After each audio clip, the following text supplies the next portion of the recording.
No, he's. Oh, one more second. Yeah, it's linked.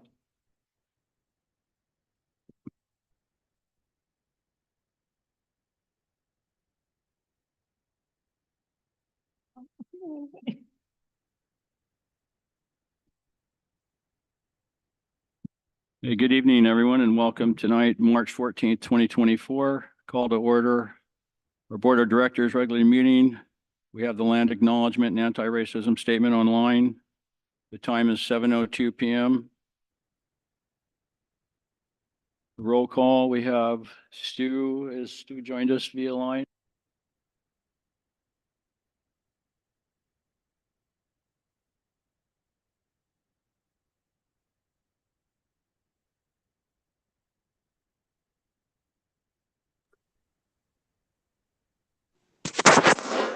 And that's it, everyone else. Okay, on to item number one, adoption of tonight's agenda. It's not letting me mute. It's not. Hey, Kyle, mute Rick. Thanks. Rick.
to, Okay. you really want to be able to hear yourself. Not even on You, AJ? you, Eh. you may want to just recap what we did up until this point, just real quick, like we approved the minutes, blah, blah, blah. Or we- Also, I don't think X on. Check, check.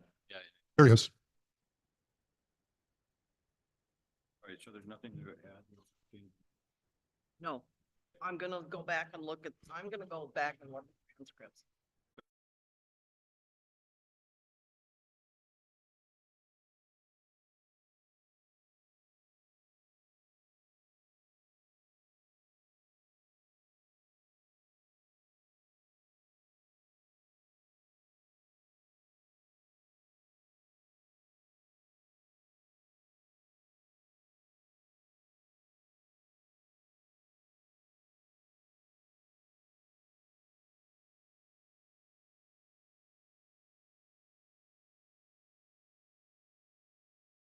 So then there will be no change to 7B minutes, correct? Go ahead, Sonia. which ones? Oh, the 7B, what you're talking about. Okay. Motion 2 of 7B.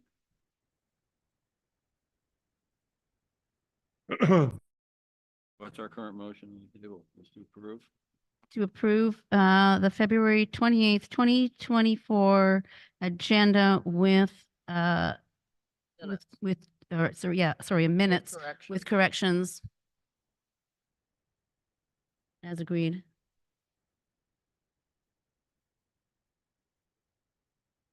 Get a second? Second. All in favor? Eight. I'm abstaining. You abstaining? One abstain from AJ? Majority.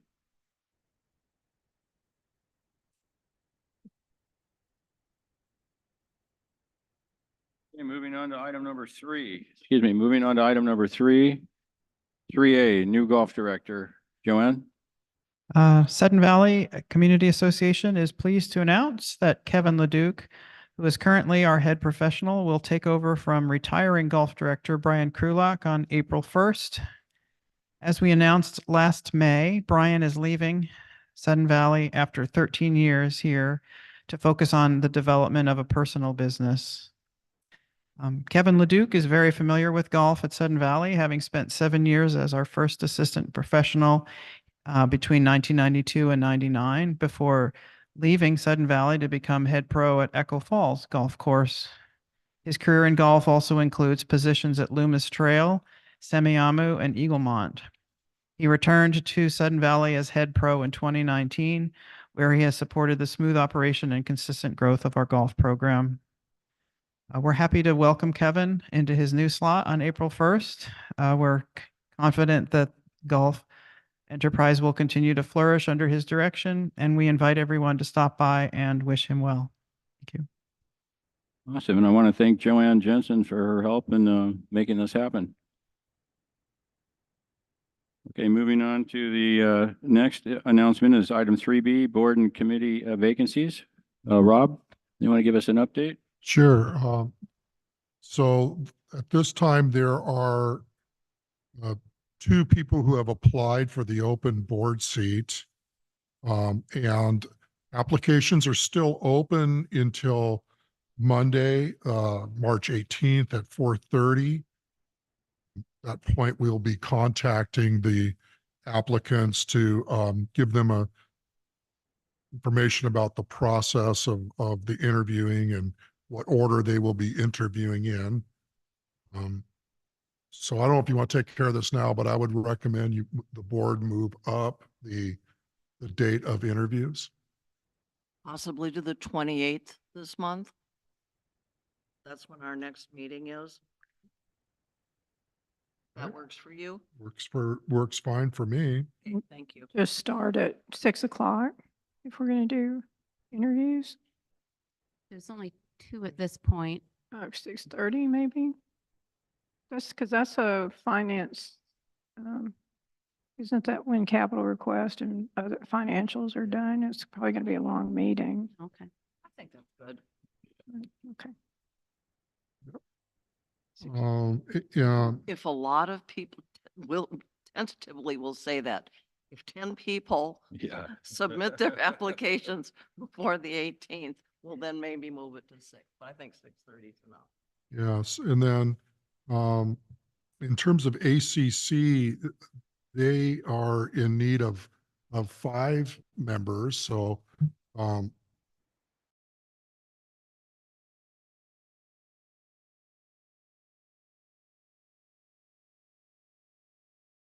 there is an opportunity, at long range planning. I believe you guys are, needing 4 additional, is that right? You've got So 5? we have one member that's still eligible and we're just waiting to hear back because they technically are still on there. So we may only have 3 positions. Yeah. And then there's another individual that who has a lot of experience with this, that even he has a lot of experience. He works for the city of LaConner. He was on our last long-range planning committee, and so he's familiar with these types of planning processes.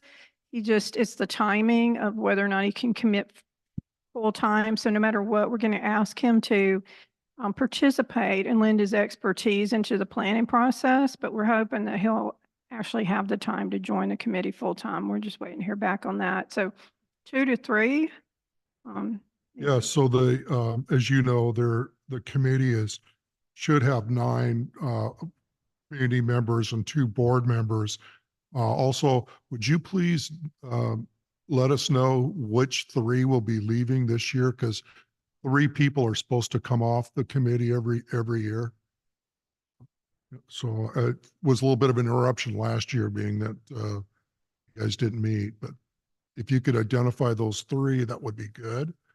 And then document review, are you still looking for one other associate member? No, Of it's, 2? it's Timmy, myself, and Jean Maxner. There's only 3 on our committee. Okay, good. So that is the announcements for openings for committees. Thank you, Rob. I appreciate that. Thank you. Okay, moving on to item number 4 is property owner comments. Do we have any comments tonight?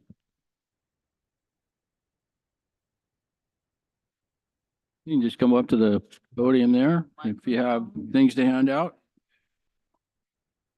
Good, thanks. I don't think his mic is. Oh, it's on. There you go. Laura, you want one? Do you Hi, want one? hi, I'm Dimitri Mora from BSA Troop 4019, and I'm proposing my Eagle Scout project. It's gonna be built around where Robert Lovell's chess set is.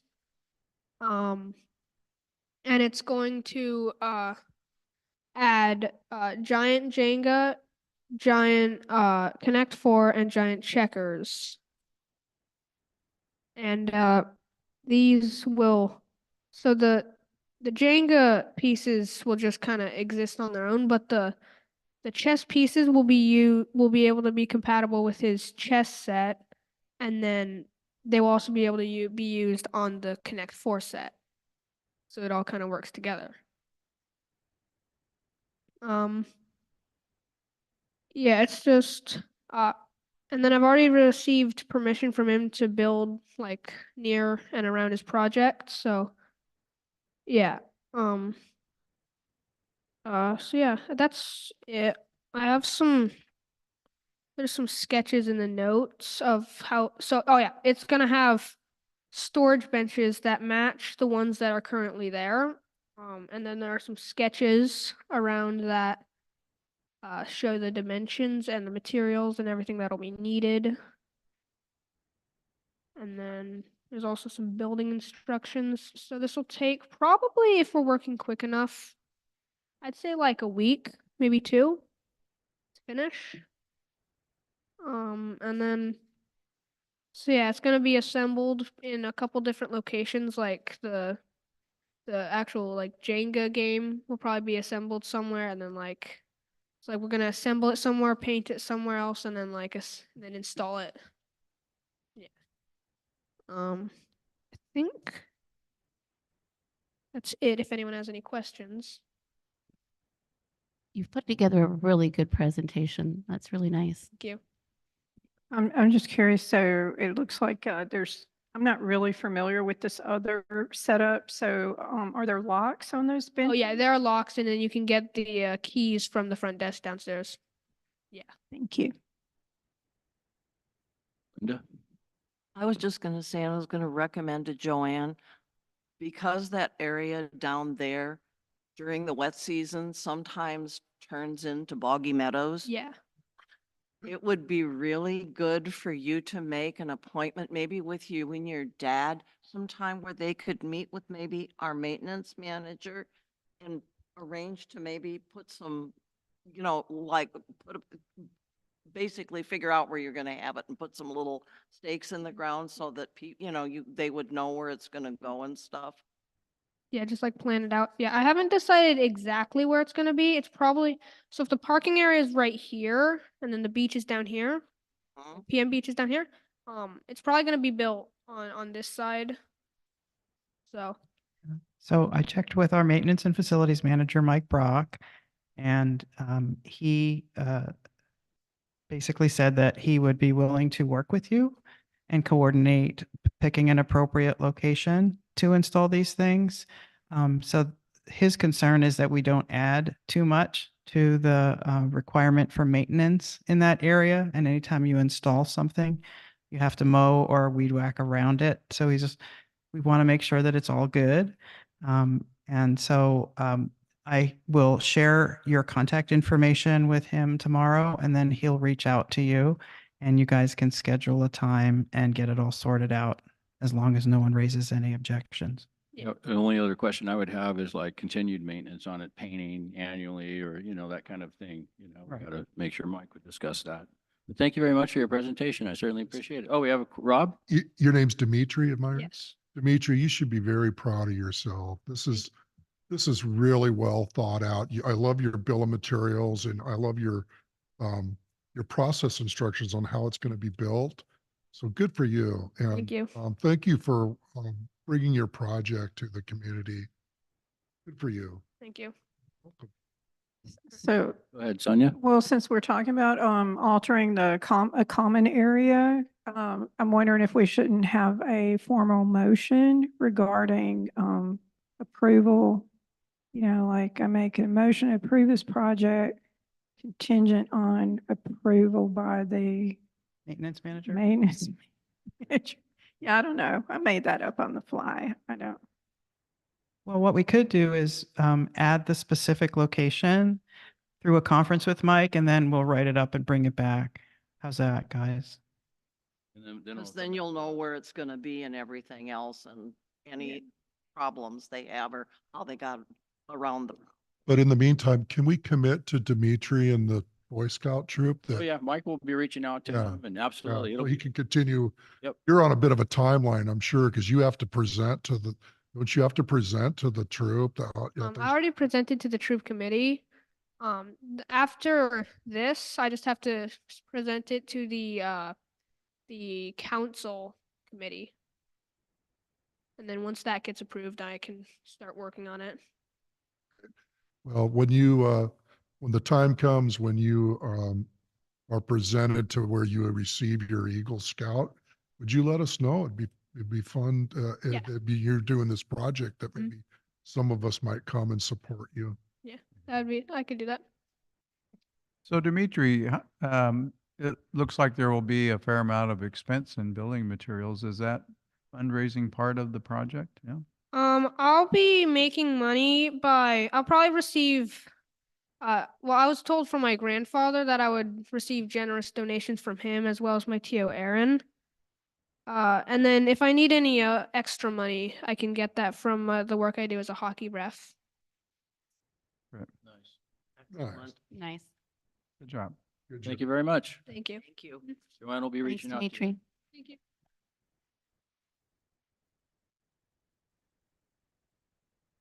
Any, thank you. Appreciate your time tonight, guys. Any additional owner comments tonight? Hunter? I'm actually former Troop 4019 too, so hats off to that.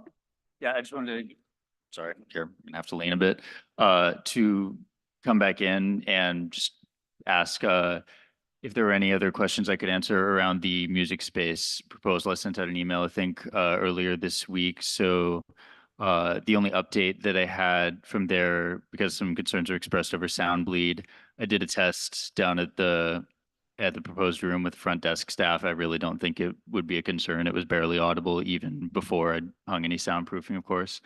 And I'm proposing that room on the recommendation of the staff. When I explained what I had in mind, they said they thought that would be the best space, but I'm open to others if there are possibilities. But yeah, I just wanted to ask if y'all had given it any further thought, had any other questions for me. As far as I can tell from reading the governing documents, all it requires is just a simple vote of the board. I think with, at least for me, in reviewing what you were suggesting and stuff, is that rather than, because when you talked about paying for things, it would be the 90-10 split. I think given that you need a specific site to put your specific stuff, Mhm. you're going to be looking at a lease with us. Okay. That has several requirements, but we'd need to look into that more. Okay. Since if I understood your presentation before, it was that you would be leaving your equipment and stuff in there. Correct. So it would be secure. All right. And that's why I'm saying you'd end up with a lease more than with our trainers and stuff. They can come into the gym, just use that or bring Yeah. their stuff with them. So just consider that if we reach out to you, it'll probably be based on a lease. Okay. Can you give me, sorry, go ahead. Yeah, I just wanted to say I did receive your email and I did forward that along to Joanne, I believe today, your updated email. So I appreciate that. And then we haven't really had time to talk about that. And then long range planning is going to be doing a site tour, I think, coming up here shortly too. So they'll be kind of helping out on determining what to do with these empty spaces we have. So we want to get them involved in this as well. But we are looking at it and Joanne will be reaching out to you. Golden. Okay, thank you. That answers all the questions I had. I guess one off the top of my head, and if not, it's okay, but would you be able to estimate even like a rough ballpark of the rate for such a lease? It is unlikely that we'll be able to negotiate.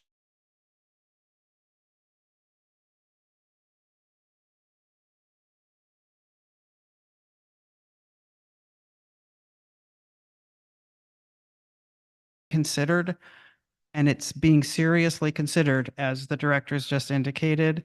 I don't think you should count on it. And as a business person, it would be prudent to look for other locations where you could operate your business. We're looking at it, but it's not certain. I wouldn't say that even that it's likely, Hunter. Okay. Okay. Are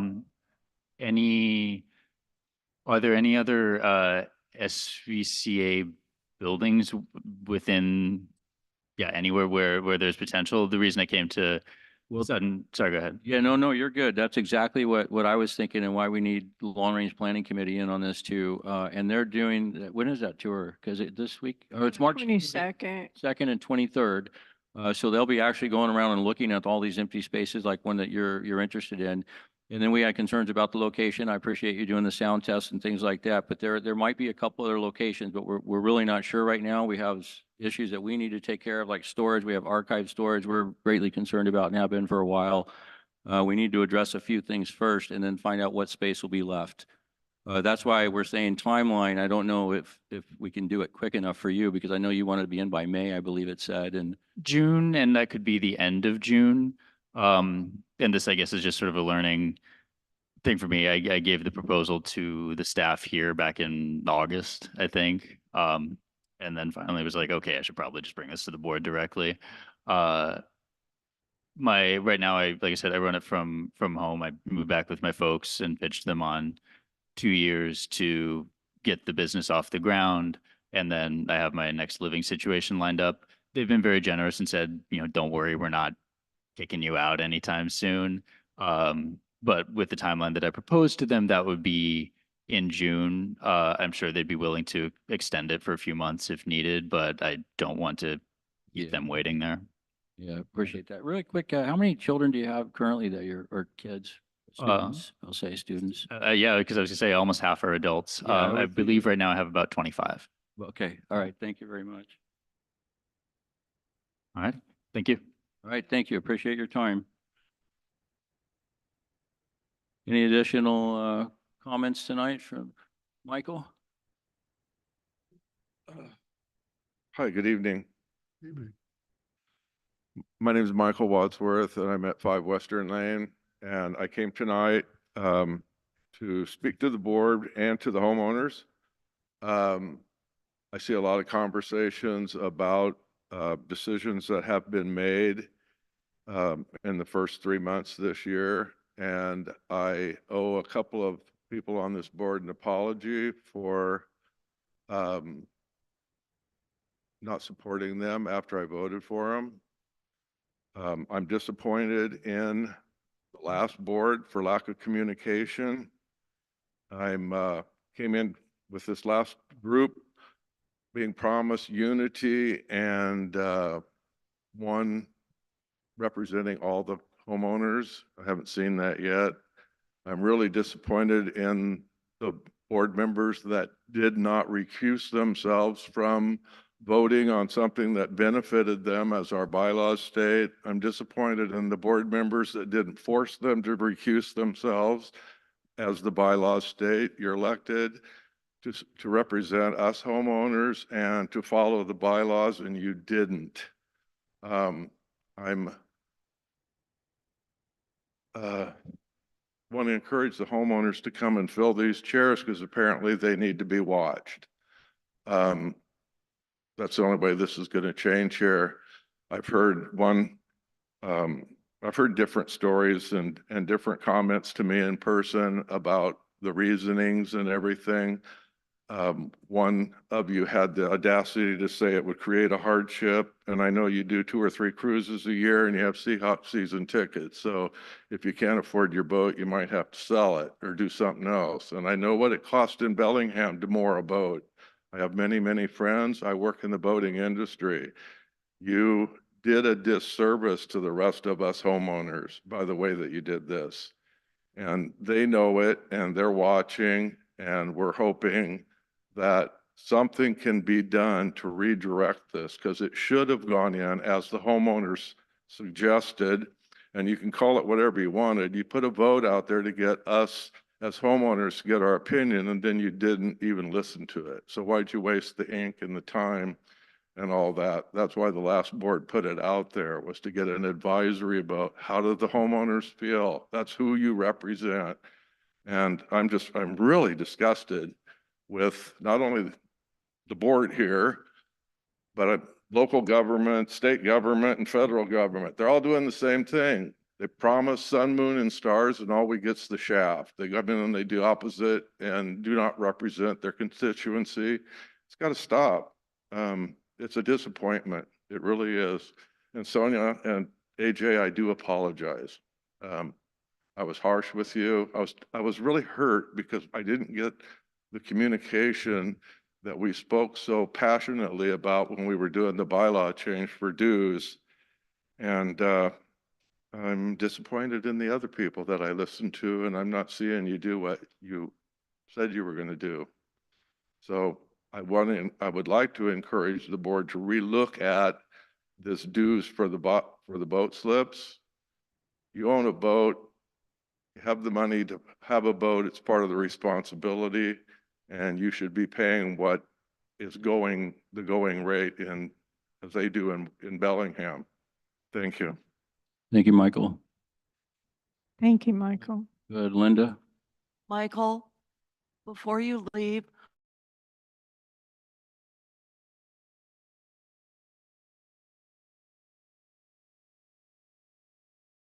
I don't want to rehash it here. Will you please?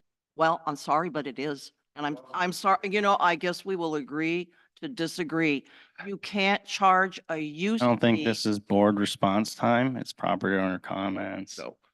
So I don't think it's a discussion point. If you want to say thank you for your comment or something like that, that makes sense. You know, but- I just, So, I would. thank you hope for your you'd read comment, it and Michael. I give do it I'm not a gonna thought. argue it. It's just, I just feel I'm representing others that I hear speaking out there that won't come up here and take a chair and speak.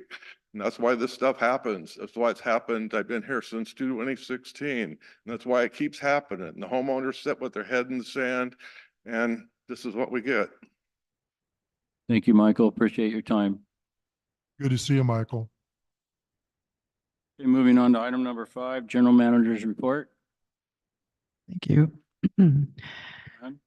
In February, maintenance and turf care continued to focus on cleaning up after the January storms. In other departments, work was completed to organize capital projects and recreational programs planned for the year. An update on marina renewals. Marina contract renewal packets were mailed in February after the board approved the 2024 fees. The mailing included 167 marina contracts and 125 kayak storage contracts. To date, we have renewed just 7% of the kayak contracts and about 10% of the marina contracts. This is a very typical rate of response since most contract holders wait until closer to the deadline to renew. We have not received any contract terminations at this time. Contract holders have until May 10th to renew. On May 13th, any slips that have not been renewed will be offered to individuals on the waiting list. Both the list of contract holders and the waiting lists have been extensively audited this year to confirm resident and non-resident status. An update on planning for the 2024 pool season. Planning for the season is well underway. We are again planning to partner with the Watcom Family Y to offer swimming lessons. Based on feedback from residents last year, this year we're planning to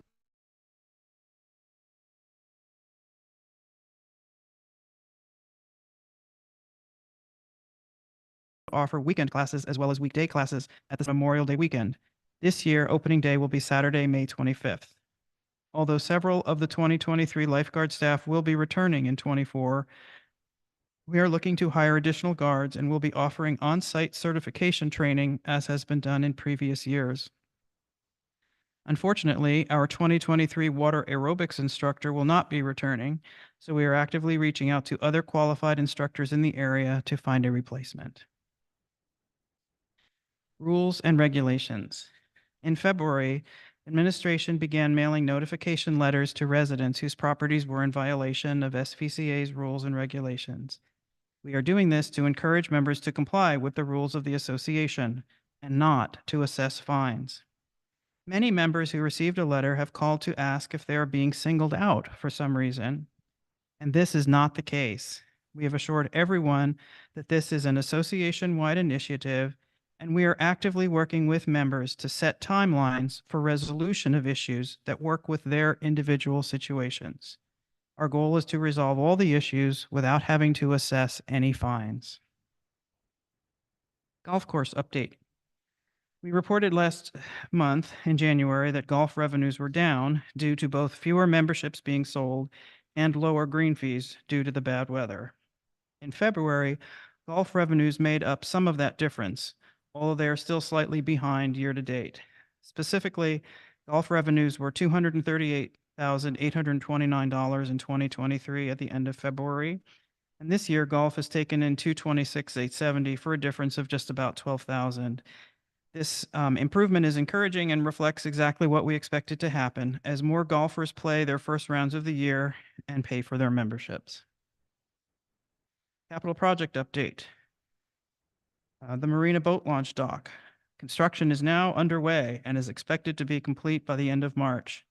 The boat launch dock is currently closed, however, and will stay closed through the end of March when the new dock should be installed. Boaters who want to launch boats during this time are advised to use the Blodell boat launch in Bellingham instead. The Area Z Maintenance Shop. Construction began in January and is expected to complete in about 6 months. The maintenance department has fully relocated to a temporary trailer and has moved all of their materials and tools out of the main building that was being demoed. Tennis court resurfacing. This project was issued for bid and results were back at the beginning of February. The contract award will be reviewed by the board tonight on 3/14. Austin Creek project is currently on hold, as is the Barn 8 siding project. Turf Care Cart Paths project was issued for bid and brought to the Finance Committee and approved last time. So they're actually identifying the specific areas right now and getting a finalized bid to see how much of it they can do this year with the funding that was approved. For the Turf Care HVAC repairs, a contract was executed with Barron Heating, and we will come back and inform you of a schedule once materials are delivered to Barron. Rekeying of facilities has gone forward.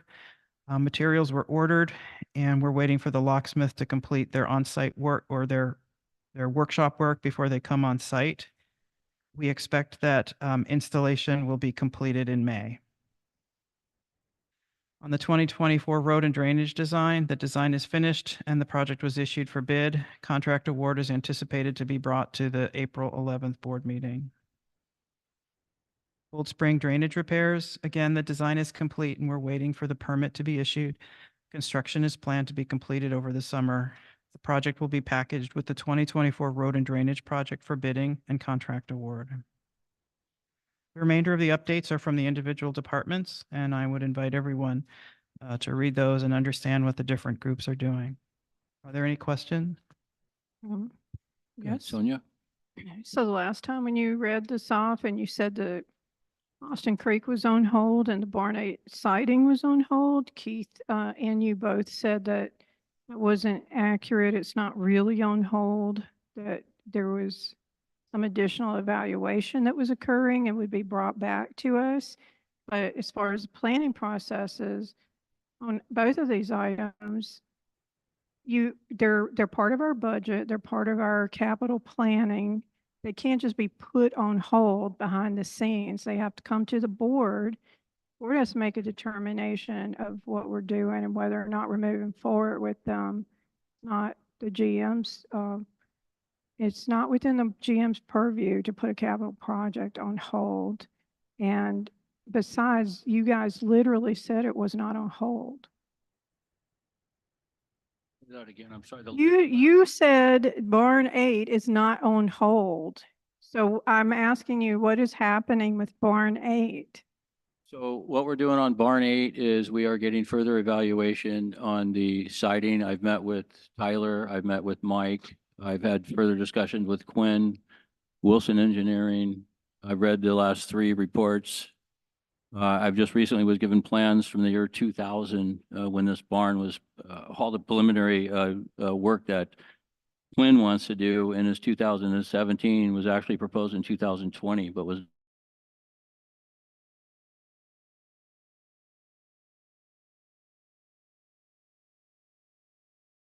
never done. But that's the oldest plans that I found, and actually up this week to get ideas on that barn. The idea is we don't want to spend, like $1.2 million on doing the siding of the barn if the inside's a mess. And everything we've read, all the reports indicate that there's serious issues with it, with live loads. And AJ probably might understand this more, but with live loads on the flooring and things like that, and the shear walls and stuff like that. So Don't bring my name into it. I just saying from construction background. Don't rely on my area of expertise to support your argument because I agree with Sonia. I don't think any of you guys have the purview to do what you did and just trying to go with it. The board approved that funding and those projects to move forward and you've decided behind the scenes to cancel it. I think what we've decided even though the behind the membership scenes said is they to would gather do more that. information so that a fully informed decision can be made by the board. So But the problem is this, you now, How much information are we going to gather on this damn barn over 10 years? Had multiple structural analysis trying to prove that this thing isn't structurally sound and it never comes back. We just keep going down this road. No one has the Well, balls to actually pull That- the trigger that's- and fix That's something. exactly why we're at this point right now. We are, and that's the exact explanation I got from Quinn, the same explanation. you guys keep Excuse me, pausing. please let me finish. The same explanation I got from Tyler is that every board kicks it down the road, kicks the can You down. are kicking it again. No, Tyler just told you, no, don't kick it. we're not kicking it. So Let's don't. Just kick kicked it. so- Just admitted you kicked it. hold isn't canceled, AJ, and you're being really disruptive and rude and disrespectful. So Not.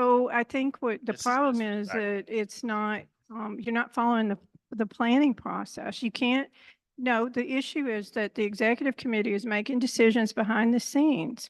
And you are not bringing them forward to the board. You guys are meeting, this- you're not bringing minutes of your meetings forward, and you're This not is- telling us you're meeting these people. And what we're trying to say to you is these are decisions of the board. They are part of the planning process. We did take into consideration all of that because we were trying to be proactive. This building does get put off repeatedly. And at a certain point, everything you're projecting is going to come true because no money gets put into it. And that's a problem, but that's fine. It's not an issue about we're looking and we want more evaluation. The problem is, what are you really looking for? You failed to bring the scope of work to this board for us to approve it. Yeah. So you got other Thank you, people Sonia. working and you're just. Thank you, Sonia. Linda, Contracts that got approved without any. Linda, Excuse me?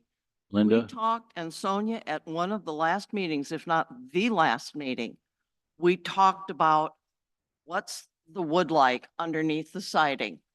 And there was in the bid that you got from Tyler, not us, that was presented to you, it was said that before the siding went on, there would be, they would look to see about the shape of what the side, of what's underneath the siding. But that's not what he's talking about. He's now talking about shear walls and all of this structural stuff. And depending on who you go to and what you're directing them to do, without us seeing the scope of work, for all I know, you're directing them to give us a bid on what it's going to take to do all new shear walls and this and that and a load for what, 1,000 people. This isn't, it's not structured. It doesn't even have a capacity of 1,000 people. I'm saying, why are we not seeing the scope of work and improving them if you're going out to multiple people to bring in estimates or additional evaluation? So the agenda item that we're currently on is a general manager's report.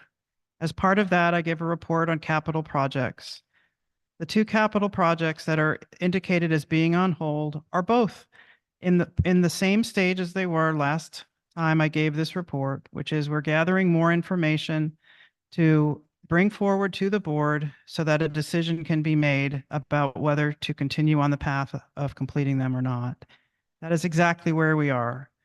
All this other stuff is not really relevant to my report, so I would suggest that we move on. Joanne, can I ask one I favor? would suggest to get brought back for the board of what is actually being looked at, like Sonia said. I think you guys are failing to address that. We'll bring it forward at the next board meeting. I'd also like to ask, when do you expect staff to post the 2024 pool schedule? When do we usually see that? What schedule do you mean, AJ? The one that like says open hours and what's happening when? Just curious. Well, we don't have an answer about aerobics. So if we posted it right now, we wouldn't be able to know. We're still working to finalize the Bellingham Bay swim team contract for rental. They've agreed to move the time of their practice, so it will be less costly for us to provide guards. So there's still quite a few items that are up in the air, but it would be posted definitely in early April. Linda, Joanne, when Cold Spring Drainage comes back repairs, we spent a serious amount of money on that project last year that had to do with the drainage and the road itself and everything else. There was that, Cascade Lane, and one other, I believe. I'd like to know, or if you could find out from Tyler, what this additional work is that wasn't completed the first time, because that was a seriously large project. If you could just have him address that. Will do. Thanks. Thank you. A question? go ahead, Rob. Yeah, maybe a request too. Joanne, thanks for the report. And as we're preparing for the pool season, could the rec folks take a look at the batteries for the pool lifts? I think last year there was one or two that had failed. I believe that they had ordered them and maybe it's the situation's resolved. No, well, it is, but you're exactly right. We used to have just one battery for each of the lifts, and when it ran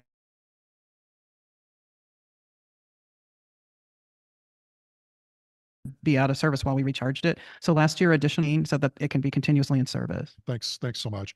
And then on the Marina launch dock, that's great. I'm glad that that's moving along.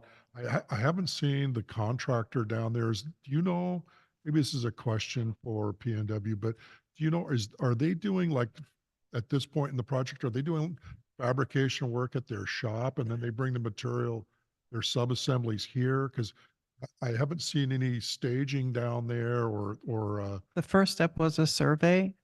Okay. And that's why we closed it so they could do whatever they needed to do and place whatever markers they needed to place.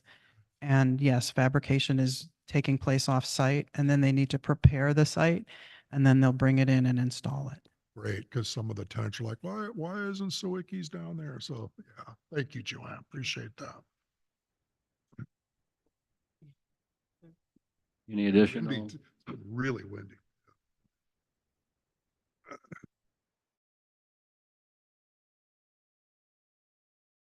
Six A is the code of conduct. And grievance procedure. When? Right.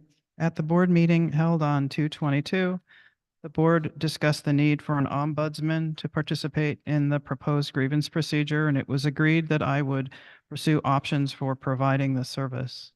Unfortunately, our parliamentarian has not responded to my request, but regarding whether he would fulfill that service, and the other entities that I reached out to also do not provide that service. Further, when conducting broad scope searches online, I could not identify any organization that offered the service, and it is not one I figured out that it is routinely offered by parliamentarians. So, to continue moving forward with the development of a feasible grievance process or procedure, I removed the need for an ombudsman by revising step 3 of the procedure to include mediation by a third party that would be facilitated by SVCA. In other words, SVCA would identify a third party and pay the fees associated with that. Because there is a notification requirement in step 2, there would be oversight of the actions taken by leadership to resolve the issues raised. Similarly, step 3 also requires that all board directors be notified of a request for mediation, ensuring that oversight would continue at that stage. For this reason, I believe that an ombudsman is not necessarily required.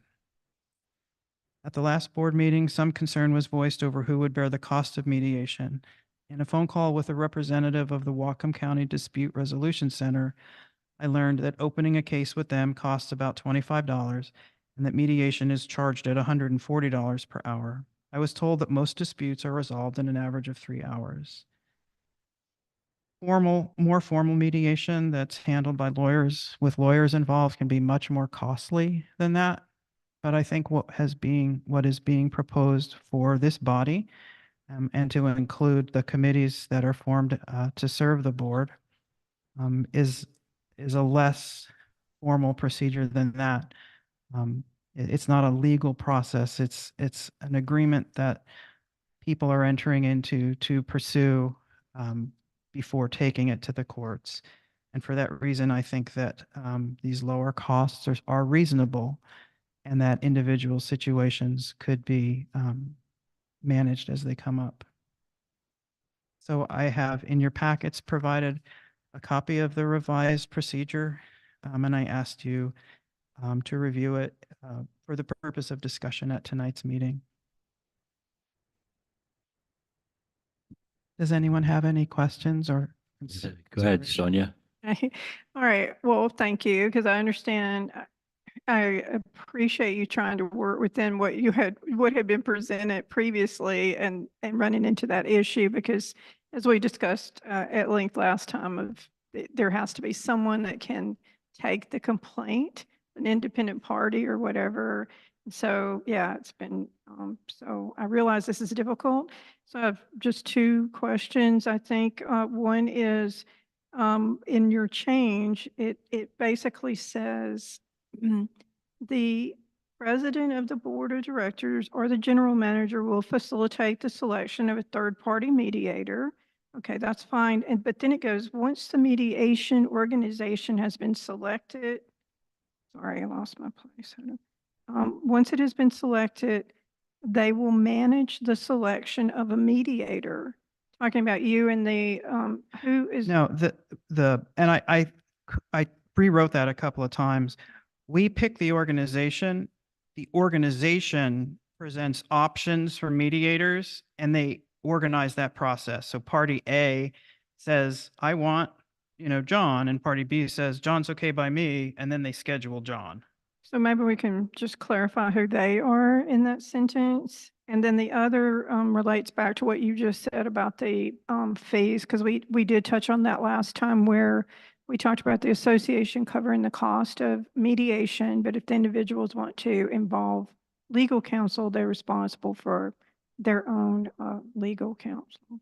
So what if we say, once the mediation organization has been selected, that organization will manage the selection? Does that work?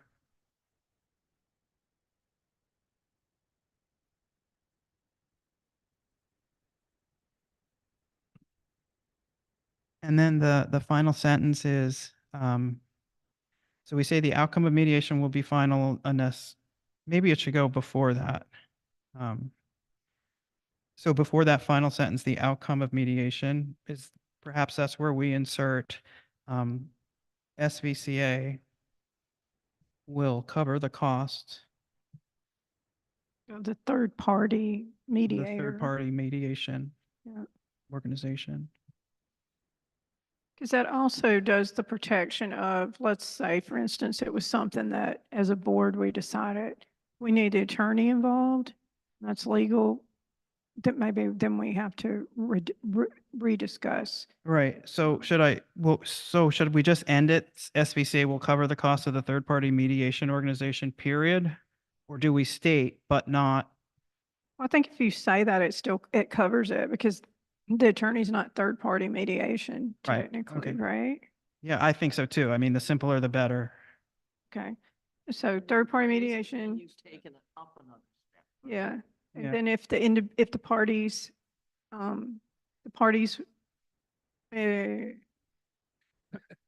Well, we get to pick it. So I think it's safe. we don't even have to address about paying attorney. Like if individuals brought their own attorneys, we don't even have to address that because you're just saying, you're making a statement of what the association is covering. Right, it's limited. Yeah. So I think that's okay myself. Do others have any ideas? I think those notification requirements really do ensure that it's an open process that's seen by everyone, so it can't be forgotten or not addressed. Open to 11 people, Pardon? open to only 11 people and staff that may be involved. So I don't know. I'll be honest, I haven't been to the last few meetings and I've tried to read through this, but that's my biggest gripe is this is just all swept under the rug stuff, essentially. I mean, I think the report should have to go in the minutes if we're spending association money on these policies. I thought it also applied to like a committee member that would be serving on any of the various committees. So Well, that's more than 11. The committees won't be involved in it. It would just be that one person who is involved in it because they have a specific complaint against somebody. So It it's not, could be anybody, any one of those, or but it's just the board of directors who's being actually informed of any of this. oh, I see. Oh, No one oh, else will see any of this. None of this sees the light of day anywhere. It's all just confidential behind the scenes. Oh, I thought you were talking about who is covering Membership that. doesn't get any awareness of any of this even happening. what if we did it the same as an appeal? Because the appeals the decisions, right, are supposed to go into the minutes. What if we just did it the same way? Seems like there needs to be something recorded in our minutes to show that some decision was made. So, All legal decisions made in confidential need still an open session vote. So I feel like that's something So- that needs to get we addressed. just say the decision should be added. I think there's a question of, we haven't had one of these yet. And what if somebody doesn't want it out there for everybody to know that it's been resolved and it's just better left privately? Because what if it's an employee? Even if it's a volunteer and maybe it doesn't Well, involve us. employees have their own policy related to like harassment. and But things I'm like that. saying, what if it's between a volunteer and an employee? And I'm saying, there gets to be the question of privacy. That's all I'm saying. I'm not I would disputing think that some long- things that long get and- done in private, in closed session. I'm not disputing that, but there is nothing in here that states our minutes need to show any sort of decision was made. Nothing here shows that. It just says that the general manager shall keep a record confidentially and securely. Well, So, personally, that's not good enough for me.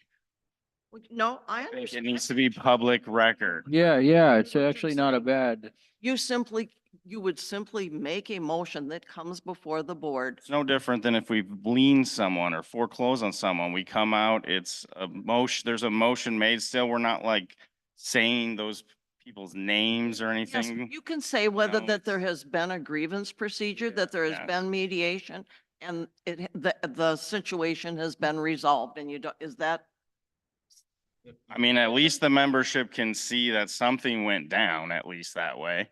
If that's the most that can be done, if that's like the most Richard feels comfortable with us divulging into our minutes, then so be it. You know, I get that some things may need to be confidential, things like that. I'm not saying like the whole process needs to be out in an open right. board meeting or I anything like gotcha. that, but there needs to be some permanent record that it happened. Otherwise, it's just bullshit. Gotcha. And we're all just wasting our time. So where would You you? might put as it? well just go to Where- court. where At would you least put that's a it then, public Joe? record. Where would you put it? in Just make a suggestion. Where would you the put it? minutes, he's saying, make a In the- comment In in the procedure, like, where would you put it? Just, At the very end where it talks about record keeping here. and how, and then what I'm would you have not, a? I'm not looking to figure that out. Why not? That's not my role right at this Oh, point. you're not a board member to help. Well, I No, I'm just saying I don't know the answer to that and I'm not going to figure that out right here. And I like, understand what I AJ's put in saying. a lot of time, Rob, a lot of time. So have I did. I've done my part. So have I did. So I Expressing a think concern. Linda's correct. It would go under record keeping. I agree. I think Put it that under that's, record keeping in front of the general manager will maintain the records of this process. But that somewhere that the minutes of the board will reflect the mediations when the Decision. mediation settlement is reached, and just a brief summary. so a quick question. Does that need to come up then on an agenda item? Right? Okay, it would. Perfect. And then that way it would be also announced publicly. So that would help. it would be in the minutes even. I mean, you could put Be in just. everything. Yeah, because you'd have it as an announcement on the agenda, and then whatever is read, then that goes in the minutes, Yeah. and it's.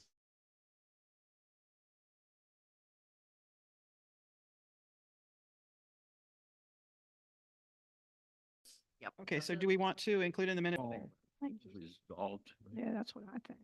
I think just when I it's think resolved. it comes to the point of at what point goes to what AJ has to say of, so two of us disagree about something and I go to the president here and go, I've got a problem.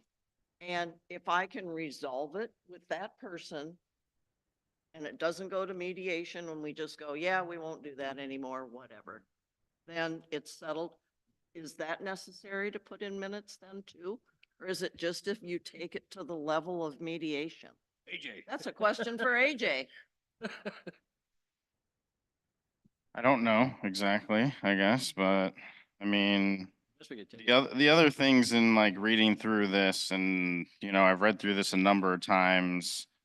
Like, it just says, like, it's not clear on how mediation actually works. Do we as board directors, are we all invited? Or is it only the people there? And who is writing said report if only the people that were there?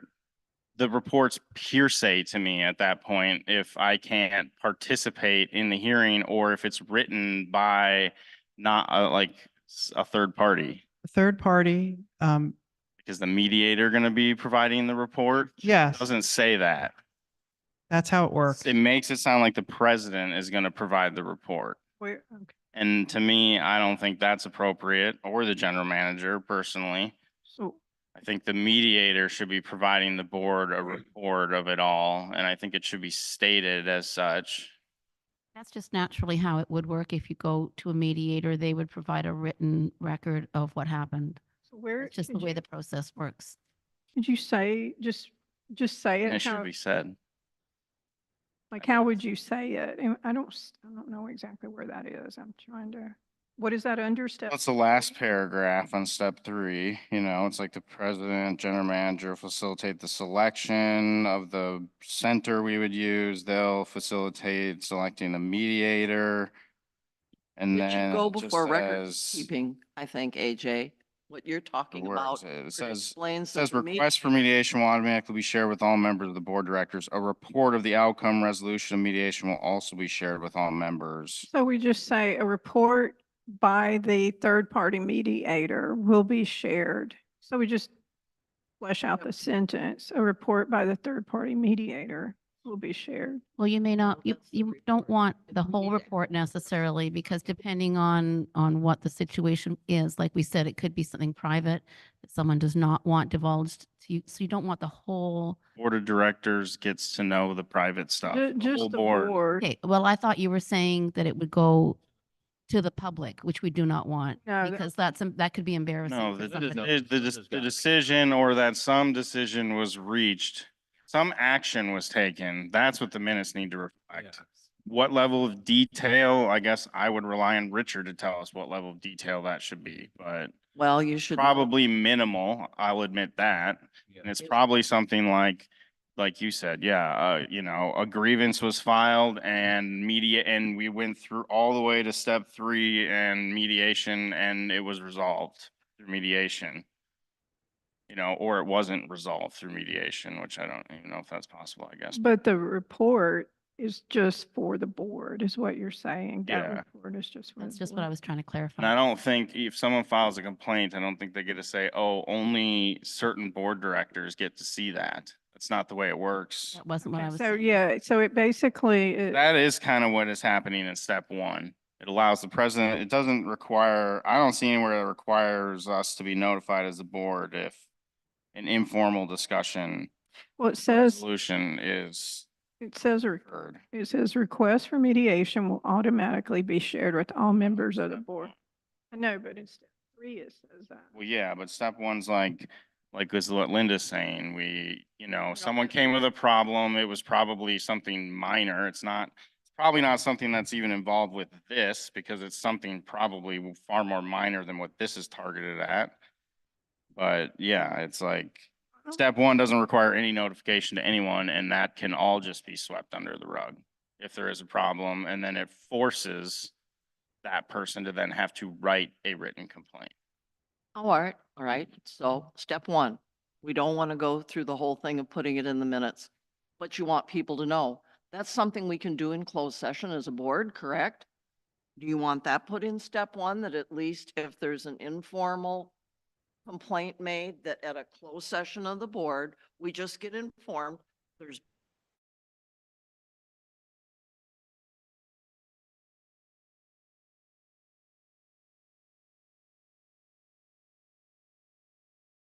One that is confidential is so that people who don't want to make a big fuss and still feel comfortable pursuing a conversation. And then if they feel as though that's not adequate, they can progress to the next phase. So I think having, you don't have to do phase 1 if you want to go right to phase 2, but phase 1 might be best for some people.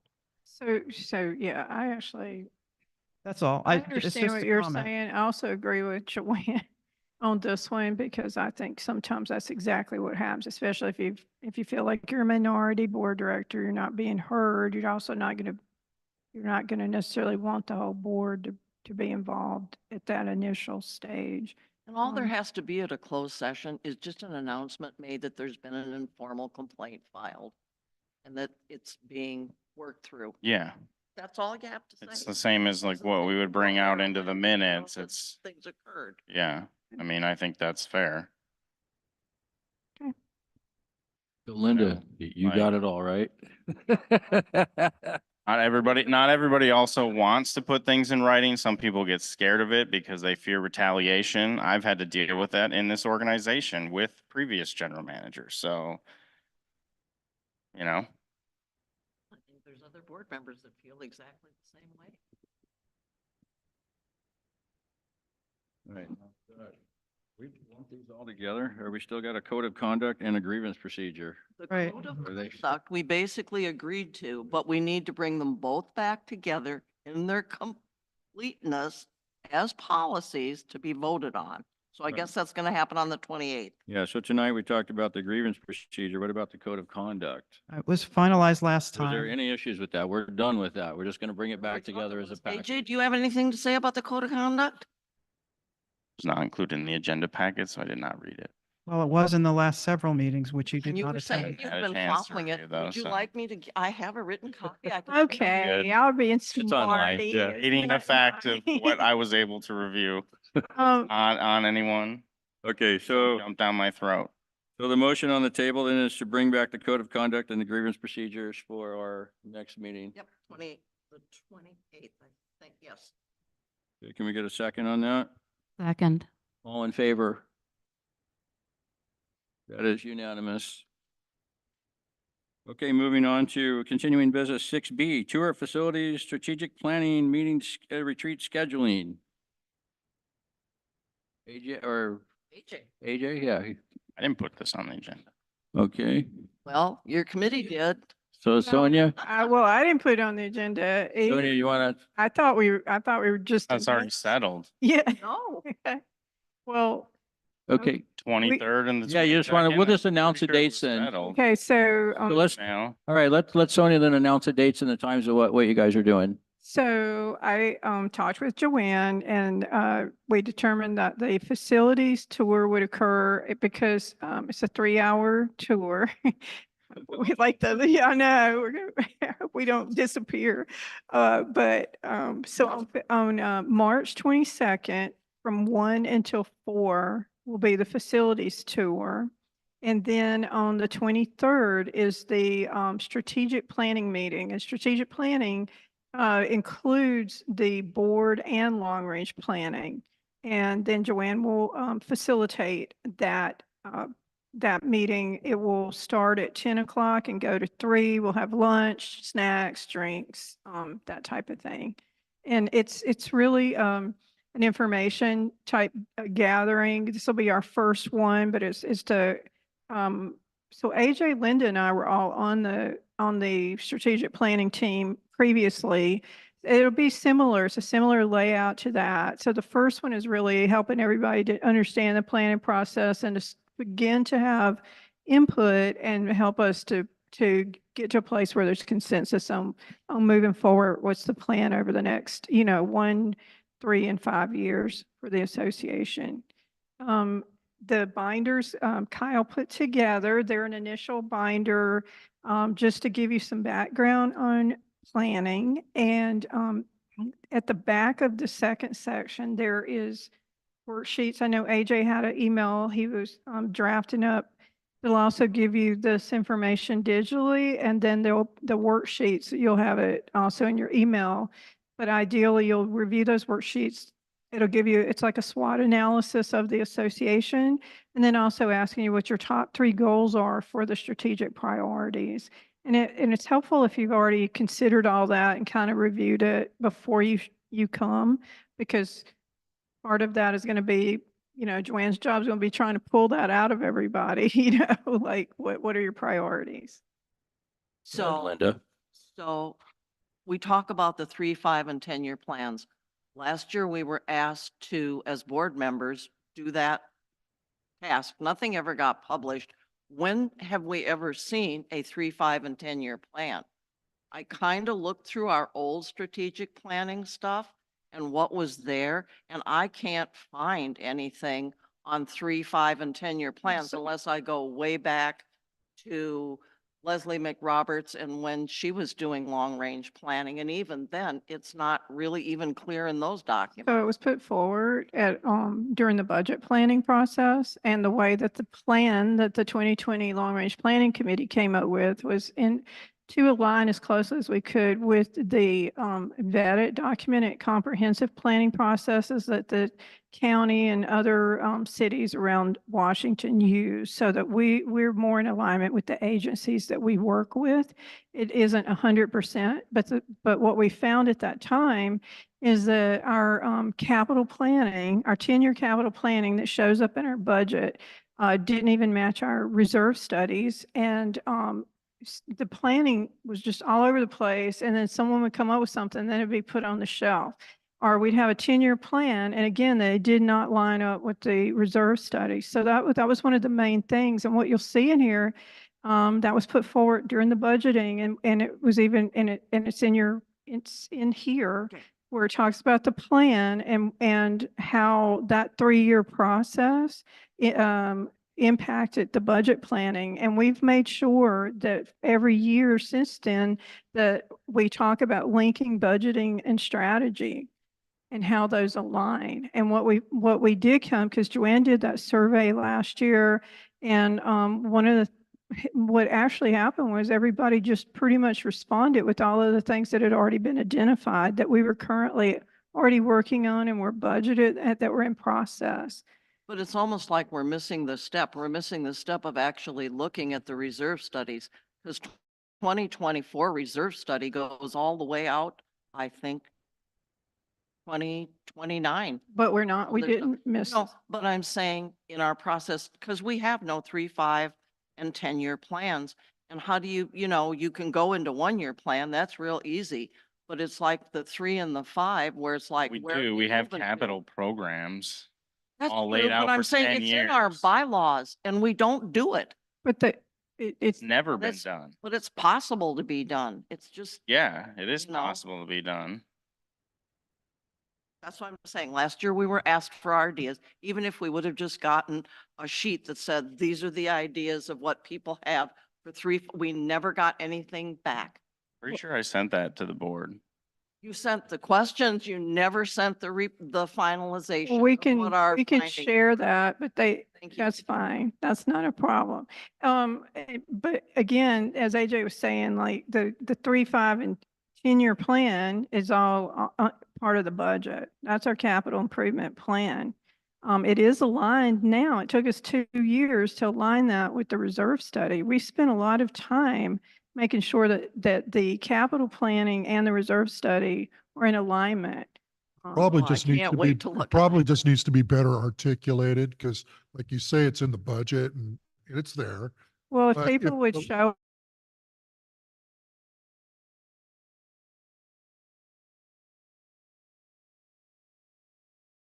up to the budget I have a planning. floor, it's my turn here. Here's where it ties into the budget. Right? Because our bylaws do say we need to have a 3, 5, and 10-year plan. And it says that the committee will provide oral updates regularly during the calendar year. So in your folder that you'll see, there's a thing called the planning process. Now, I didn't put every piece of the planning process in here because it's a lot of information and too much for everybody. But the first piece of the planning process contributes to the budget, right? It's linking budget and strategy.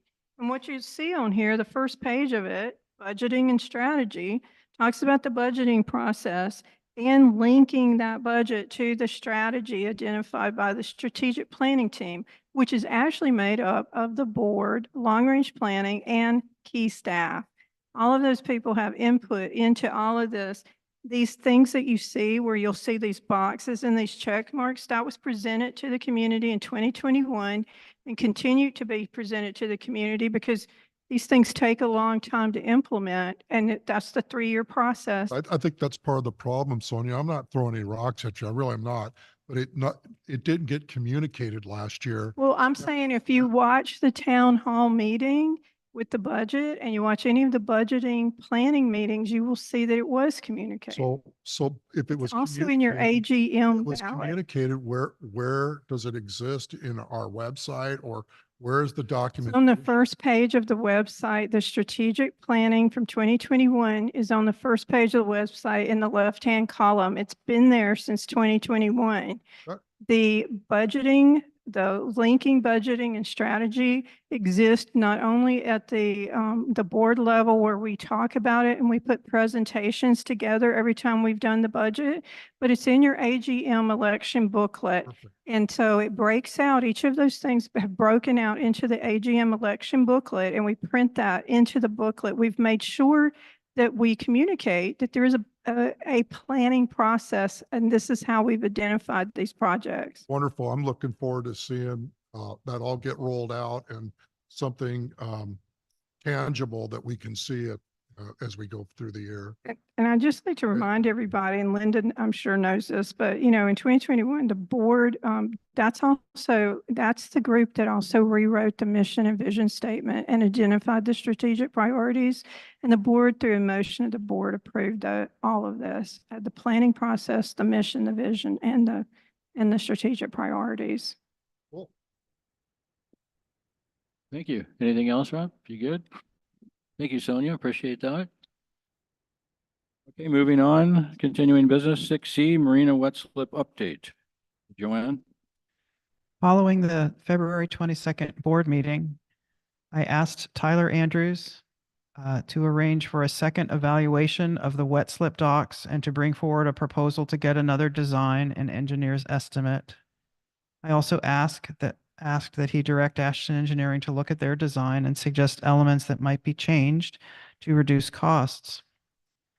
He took preliminary actions to act on my request, and he got some information back that may require us to reconsider our next steps on this. And so I'm sharing those with you, that additional information with you this evening so that I can get new direction about how to move forward. The general conclusion that was presented to Tyler by the experts that he reached out to is that the engineer's estimate that was prepared by Ashton is actually a bit low. And that makes sense because it's now a year old and the costs due to inflation and for some of these parts have continued to rise. In terms of reducing cost, these suggestions were made. Water and power were added onto these dock designs as it has been requested in the past, but this can be removed. That would reduce the cost. The number of slips in the new design increased the number by 4, but if we took them out, again, that would take out a little bit of the cost. Those were the only suggestions that they could come up with that were within, predictable elements of the design. But they also suggested that SVCA could try to attempt to permit without being ADA compliant. Being ADA compliant requires that at least one of the new ramps has wider fingers for the boat slips, which obviously added cost. We don't know whether or not Whatcom County would allow this, but we could pursue it as a method for keeping costs lower. The other choice we could make would be to not reinstall the fire suppression system. But again, that was required by the fire marshal. So again, it could be required. That was not required by the fire marshal. Well, that's those are the suggestions.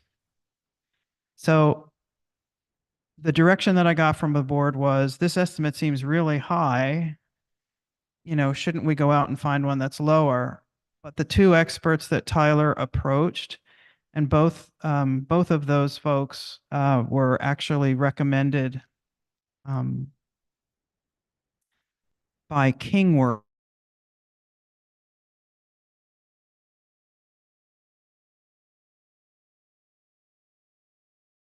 works for dock engineers. So back in 2020, we used, and also marine structures engineering. So Tyler reached out to Kelly LaFave at Marine Structures Engineering, and he is the one who evaluated estimate and said, if anything, this estimate is low. So I think we've got enough evidence to potentially conclude that if we go out and get another estimate, it's going to be similar or higher than the one we've already got. So that's why I thought it was important to bring it back for more direction from the board. Thank you, Joanne. Questions? Go ahead, Sonia. Well, I Or- guess all I was going to say is, so this will now become part of this planning process, right? We'll have to that'll be part of these discussions, I guess. Yeah. AJ? I just like to reiterate, the fire marshal did not require the fire suppression to go in. I've requested those records from the county. They don't exist. Awesome. Thanks. Thank you. Any other questions or comments? It sounds like we may need to build in a higher expense. Sounds like we should do the rate increase the community voted for, like Michael said. One of the things we Well- could do too is the estimate for the launch ramp dock replacement came in and the current contractor was quite a bit less. Maybe what we could do is look at getting some initial early bids, get an idea of what, for example, the contractor that's down there now, wonder what they might come in at from an initial. That is not a competitive or fair bid process. I couldn't hear that. To just informally ask for prices and quotes on a multi-million-dollar Not su- project. is AJ, I'm not the suggesting it would be appropriate process. informal. I'm saying ask for a bid. Can't do, like, contractors aren't gonna spend their time bidding a complex project like that if do you they're not know? gonna move How do forward you with know? it. Yeah, How- the county's No, never gonna put a pavement project out to bid if the I'm not gonna contractors are gonna argue. bid it if we have no money in our did. budget for it. You came here tonight to argue with me. I really don't want to engage in it. I think This the is thing that Board we, of Go ahead, Linda. Directors, we have discussion and You- debate, Rob. That's Bad part of bad it. Attitude tonight. I don't have attitude. Sure you do. All right. You have feelings about the way I'm speaking, and you're entitled to those feelings, but Okay. Linda? everybody talks about the cost of these and it's so much. Nobody has done anything with increasing our SURF since 2020. And y'all got real mad about that when they did it, but nobody's done anything. And we can't, you can't, every year we're told that we're getting further and further and further behind with SURF. And some of these projects that are Who's so telling, who's expensive. saying? Hold on, Excuse me, I'm let Linda- speaking. Yeah. When we, from year to year, don't do anything, and then you take and say, well, all the people that are down in the marina, I don't have a boat in the marina, but I sure wouldn't have charged people a use fee. But we do need to work with our SURF. You talk about 3, 5, and 10-year plans. That has to include changing our SURF, because we're 21% funded. That's what it's. our 10-year SURF plan is fully funded, Linda. All of the projects have money for them in the years they need to happen. Well, then. Read what- the budget. Then. Reserve then studies then a I ask- 30-year then I- projection then I- on something. then I But for the ask- next 10 years, we have adequate funding. And our reserve Okay, study says that we have adequate funding per industry norms. Oh, I will be happy to send you the page out of that where he says, no, You're you're not not. reading the full reserve study, because the reserve specialist literally says that if we can continue on this funding trajectory as we have planned, that we have enough funds to even fund through 30 years. But he You're- also says you have to make moderate increases. Moderate your SURF. increases, but you're talking about using up our SURF to benefit 86 wet slip users, I'm and that, saying that, that- the, No, you're saying. here's the other with the- thing. No, you're saying with the money we have now, 10 years down the road, it's enough. It I'm isn't. saying It if you isn't even follow what the reserve plan, specialist we do, said. we actually take in enough money. Okay. That's what AJ is saying. If you look at the 10-year capital planning, we take in enough money to cover the estimated expenses that we have built into that 10-year plan. That being said, On SURF, the reason that our finance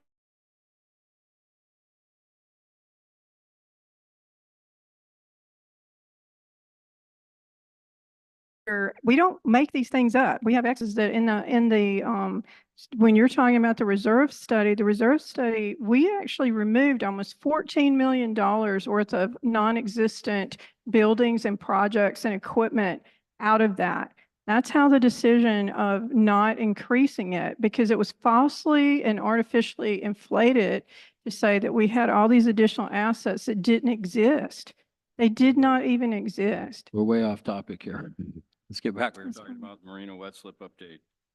So let's try to stick to that. So the way it is worded right now, the alternates that Tyler looked at, the bids came in, or the estimate came out roughly to what it is now, if not a little bit more. So I think Rob suggested maybe talking to the person that's going to install the launch ramp to possibly get a number from him if he's willing to look at something like that, which is great if they're willing to do something. No, it's not. Okay. But hang on.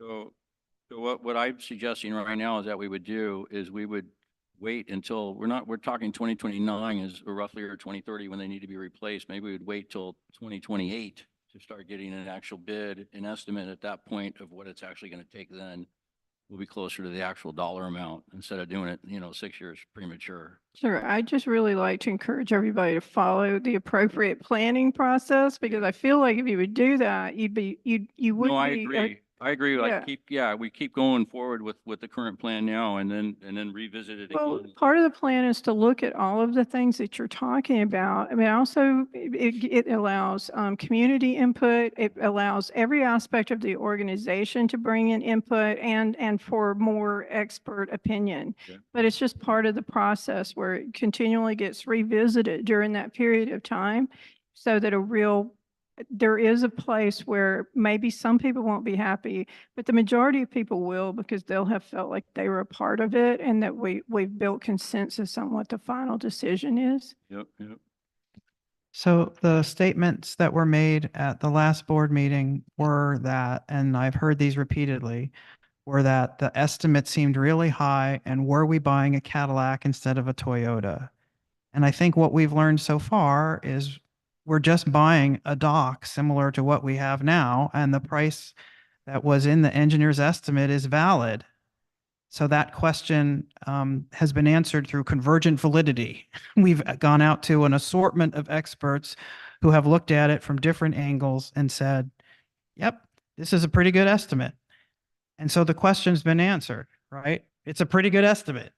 So now we can either decide that we disagree with what the experts have told us, and we want to find yet another expert to give us another expert opinion at a cost of approximately $10,000 to $15,000, or we say it's going to be really expensive. Now we should focus on how we're actually funding it.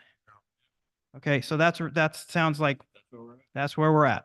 Good reality check. Okay, so we will not pursue any further estimates. That's my understanding. Thanks. Everybody in agreement with that? Right, so the process worked when it was challenged, right? And now we all feel better about it. So that's actually a very, very positive outcome. How much money did we spend getting this other opinion? $550. Okay, anything additional? Are we good? Good use of funds. Okay, awesome. Okay, item number 7, new business, 2024 events list and calendar discussion. Okay, so I was asked to bring a list of Sudden Valley events to this meeting. I gave that to you in an extra handout. Thanks, guys. So basically every year we sponsor 4 major events. And these all haven't happened every year, but most of them has happened most years. And the 4 events are Valley Fair, which has been in different forms. It's been the Bite of Sudden Valley. It was the 50th anniversary celebration. It was also Valley Fair.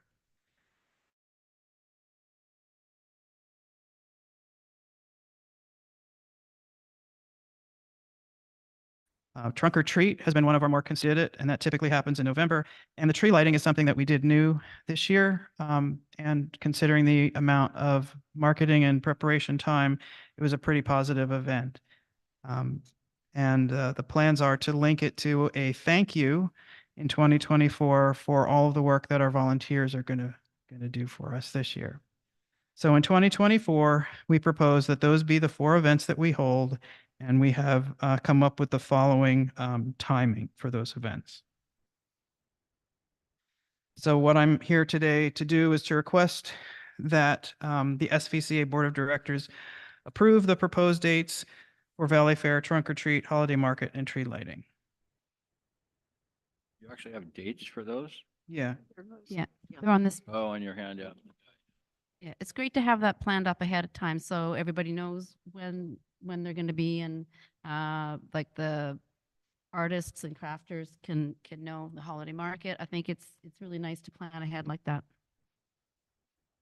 Question about a garage, what was it, garage sale or something they had before in the tennis courts? Is that a big event for Sudden Valley? or- That could be added to Valley Fair. Good. Yeah, I was just curious. I know that's something they had in the past. It seemed People like pretty that one. popular. Yeah, it seemed there's a lot of popular. stuff you can add in that Valley Fair. There's a thing on here, and I'm gonna ask the treasurer, where it says that it goes to the finance committee. Do you want them to look at it before we approve it? It's on here. I think that's just standard of what's on all the requests. Okay. I don't think it needs to go to finance committee for Okay. approval of dates. Just checking. Thank you. Yeah. Go ahead, Sonia. So can we do the, I forgot what it's called, the permit thing for the beer where they're not trapped in the tennis courts, like that they can walk around with the. Yeah, by formalizing the dates, it gives us the ability to apply with enough lead time. Okay. There's a real concern for me with beer gardens and stuff and walking around with a beer, and I just, beer gardens normally when you have them, they're in a selected area, you go, you drink your beer and then you go walk around if you want to go walk around. We I just, that's a real risk to have.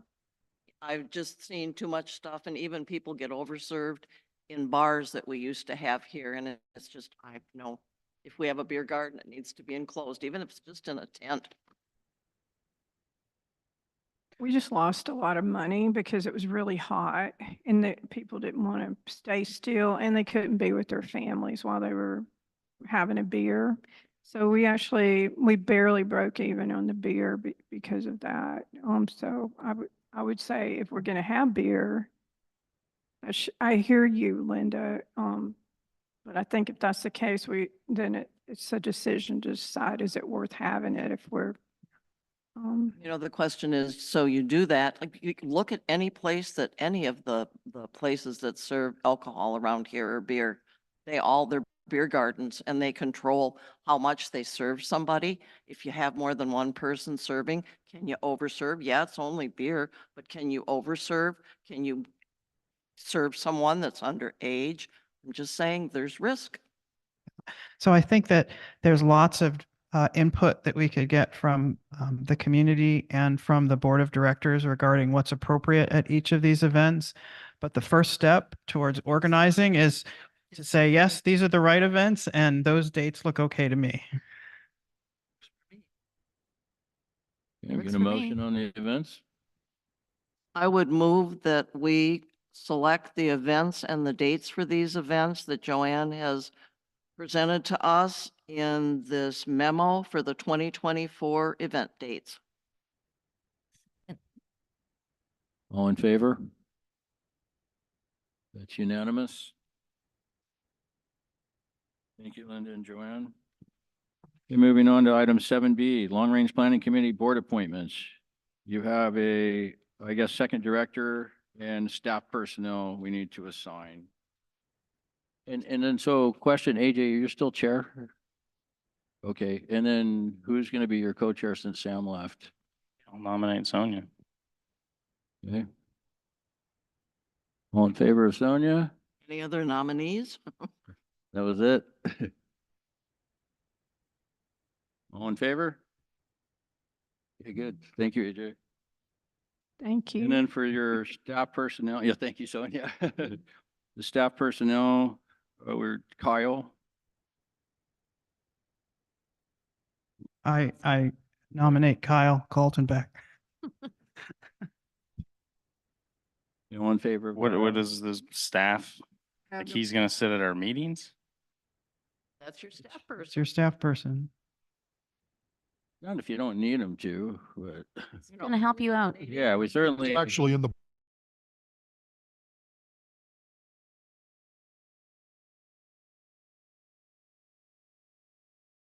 bylaw. It's only, yeah, it's only Yeah, if you I need just- something. The bylaws I specify. nominate Joanne Jensen Yeah. or Mike Brock.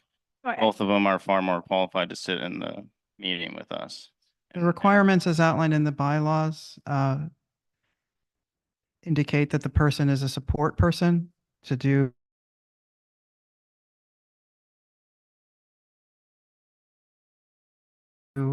staff work, not to. So in the past, though, for long-range planning, the general manager has always been the staff person, and then the administrative support, they just designated it out to people.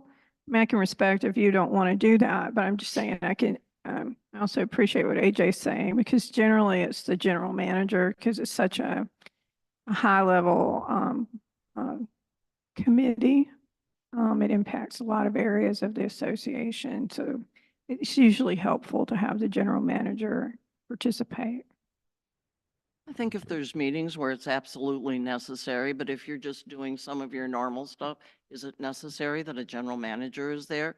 Or just that you have someone like Kyle who can print you documents and stuff that you may need for regular meetings, that sort of thing? Joanne has a lot on her plate. Yeah. All right, so we have the nomination for Kyle for staff. Actually, we're appointing Kyle for staff. And then You get a AJ, choice. we'll take AJ, wanted Mike Brock or Joanne, so we'll take a vote on that first. Well, I What think, are we voting on first? Well, we For should. Kyle. On Kyle. All right, we're gonna vote on Kyle first. So that was the first nomination for Kyle. Okay. Okay. All in favor for Kyle? Any opposed? Any abstained? I abstain.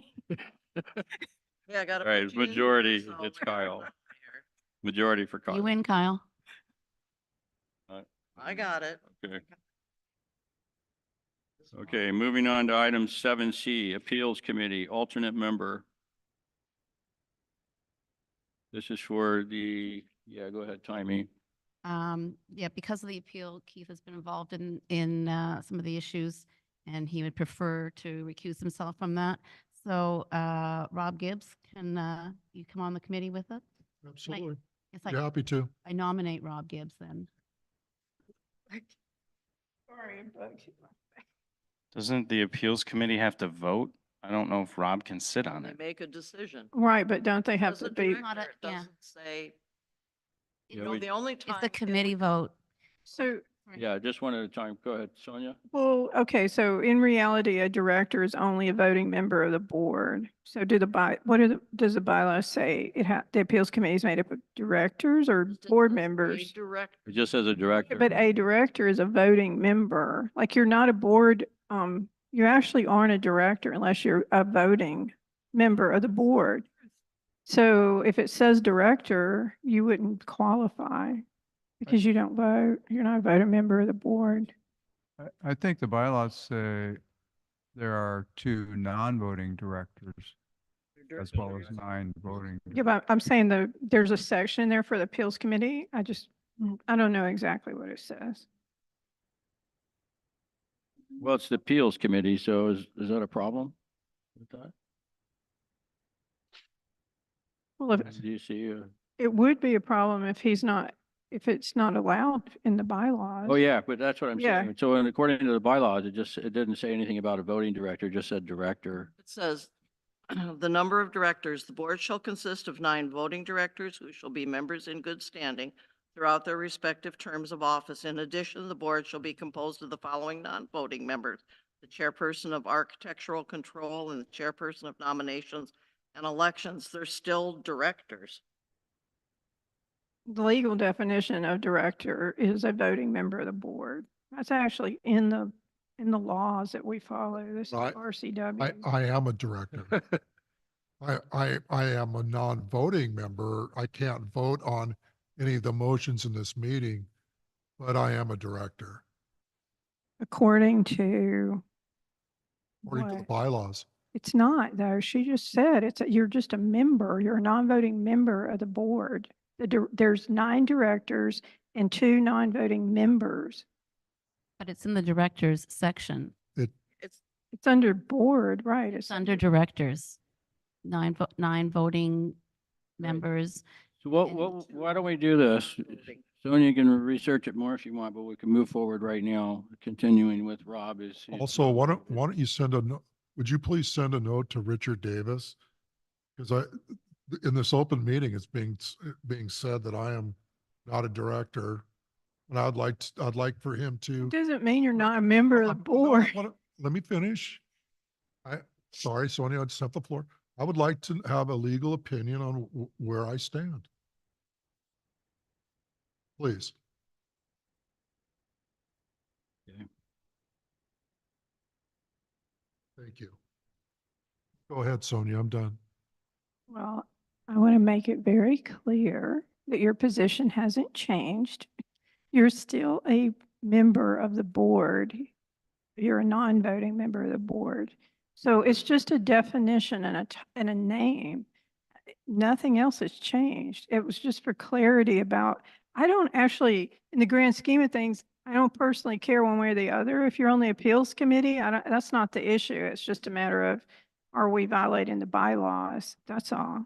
I would agree with you. We do not want to violate the bylaws.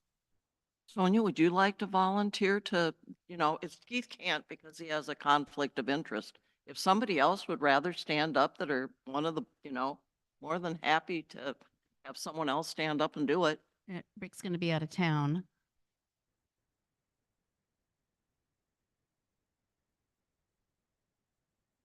Not a chance. Sonia, no? I'm busy. Okay, so then.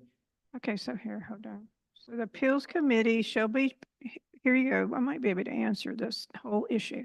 The appeals committee shall be comprised of members of the board. Members of the board. Doesn't say directors. It says members of the board. So, There you go. right, you are a member of the board. So there you go. Solves that. All in favor of Rob? All right, that's unanimous.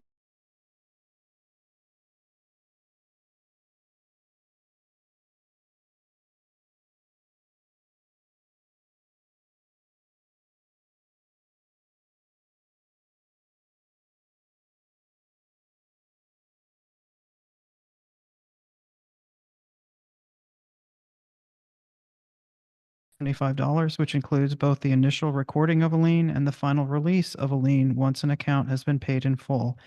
This $475 amount covered the association's total past cost to the county for lien recording and release fees of $407, plus an additional $68 for general administration costs. Additionally, as of January 1st, 2024, the county has now increased its total recording and release lien fees from $407 to $607, and SVCA will in turn need to increase its current lien fees to continue to recover its costs. See the attached listing of Whatcom County's updated recording costs. I recommend that the Board of Directors increase the lien fees on SVCA's fines and fee schedule from $475 to $675. This amount will cover the county's updated total recording and release lien fees of $607, plus continue to provide an additional $68 for SVCA's general administration costs. Any questions? Okay, the motion on the table is move that SVCA Board of Directors approve the increase of lien fees from $475 to $675 to reflect the increase in fees assessed by Whatcom County. Second. All in favor? That's unanimous.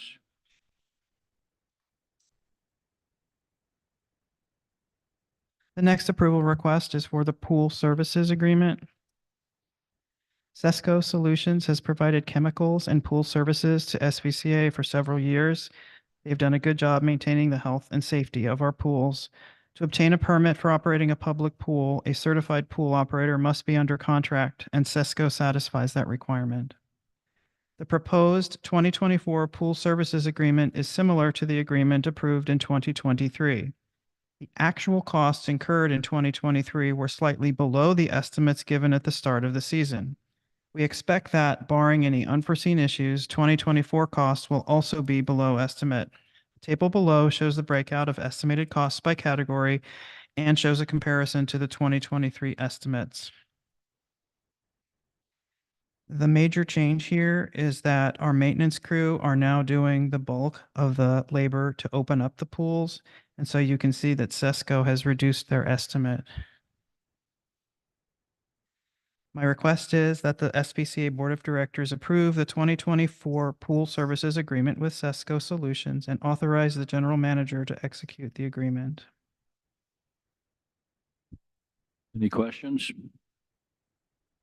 All right, hearing none, the motion is to move that the Sudden Valley, SBCA Board of Directors approve the 2024 pool services agreement with Sesco Solutions and authorize the general manager to execute the agreement in the amount of $48,084.62. Second. All in favor? All right, that's unanimous. Okay, moving on to item 7E, capital request, the tennis court contract award. The purpose of this request is to request funding approval for the core area tennis court resurfacing and fencing project. On February 9th, 2023, SVCA's Board of Directors approved design and permitting under Capital Code 9723.05 for improving the existing tennis courts located next to the main pool at Barn 8. Design and permitting was completed and the project was issued for bid in July of 2023. However, the bids exceeded the budgeted amount and contractors were not available to complete the project in 2023. Therefore, SVCA elected to reject the bids and rebid the project in 2024. Per P&W summary dated February 9th, 2024, the project was issued for bid a second time, and Stremler Gravel is the lowest bidder with a construction bid of $283,300.38. P&W summary includes the initial capital request and bid packages for reference. SVCA's 2024 budget includes $191,278 for this project. The initial capital request for design and permitting used $19,101.50, leaving a balance of $172,176.50 available from the 2024 construction budget. The construction budget of $295,615.38 per P&W's attached summary means the project will come in over the initial reserve study budget by $123,438.88.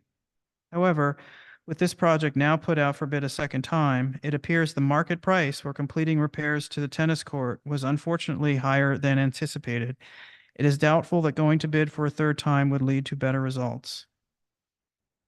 After design was completed, it was noted that the southeast corner of the tennis court floods during heavy rain events.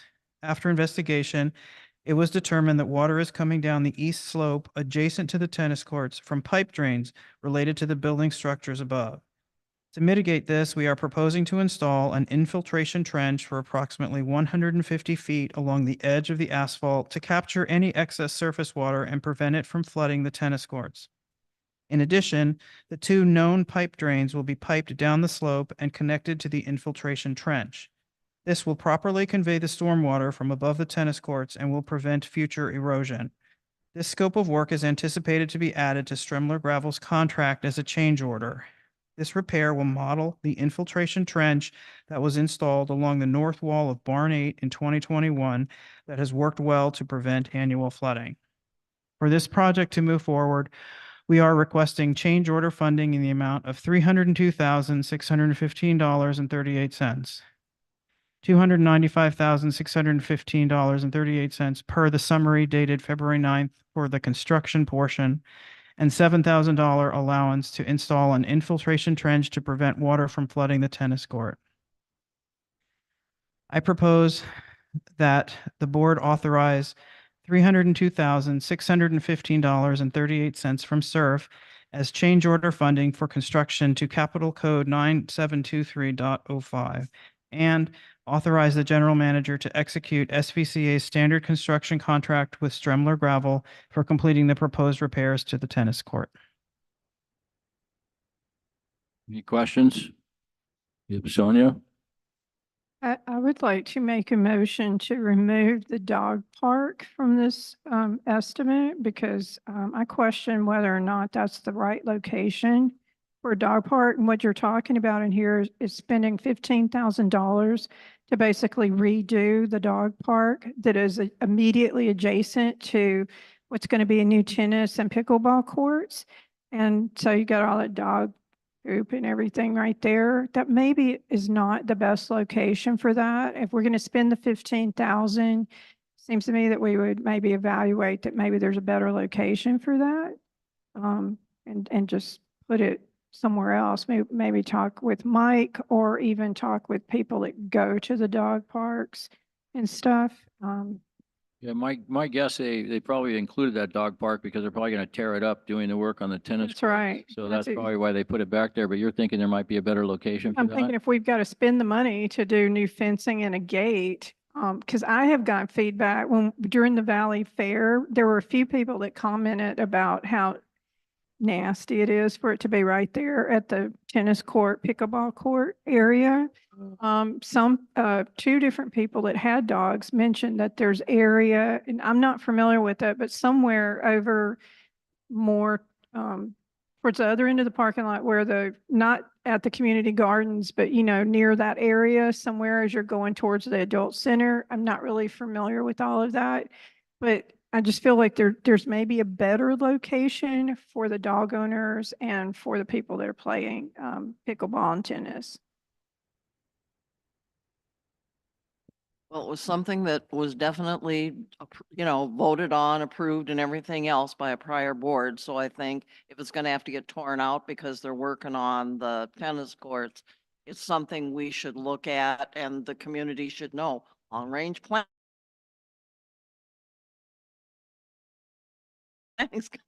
Yeah, We have- I'm not that enclosed small I park hope in they there. pick up after their dogs just exactly like everybody else does. I think there's myths there. Aren't there Yeah, myths there? there are. Yep.